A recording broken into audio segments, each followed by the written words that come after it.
Hello, my name is Kim Mueller. I'm with the National Institute of Standards and Technology, and I help James Whetstone, who's my boss, manage a program called the Urban Dome and Megacities program.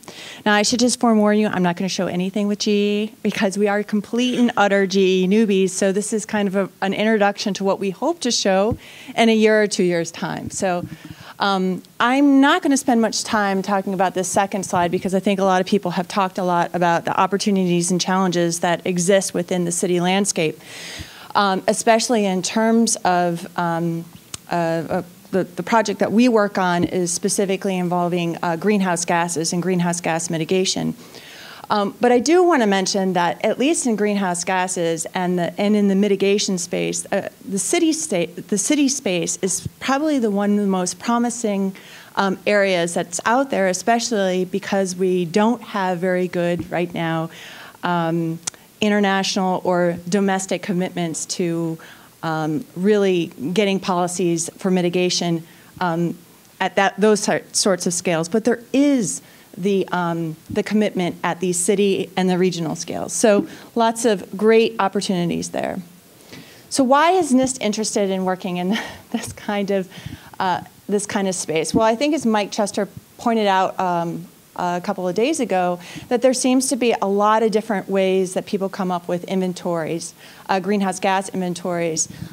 And then some of them are convoluted, some of them are straightforward.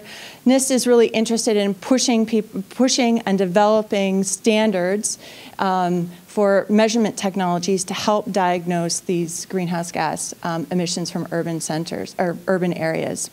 And we see this kind of as along a spectrum where we're interested in uncertainties and uncertainties associated with trends, as well as uncertainties and magnitudes of actual emissions. That's really our goal, is to get to the magnitudes and uncertainties associated with them, and then also to attribution, because that's where you can really actually implement and monitor a mitigation policy when you're looking at emissions from specific sectors, such as transportation, waste, industrial, and energy sector.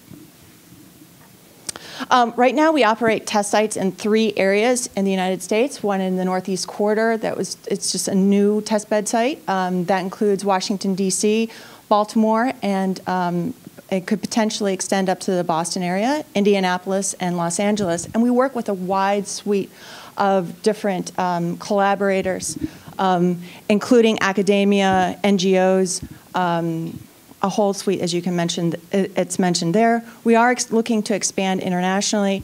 China and Brazil are the likely forerunners at this particular stage.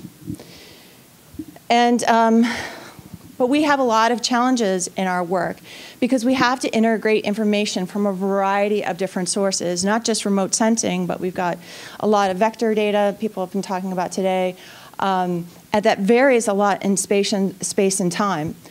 We also have problems with project management, believe it or not, and we're looking to see if Google Earth Engine can help with that. I'm sorry, did I have the 1 minute?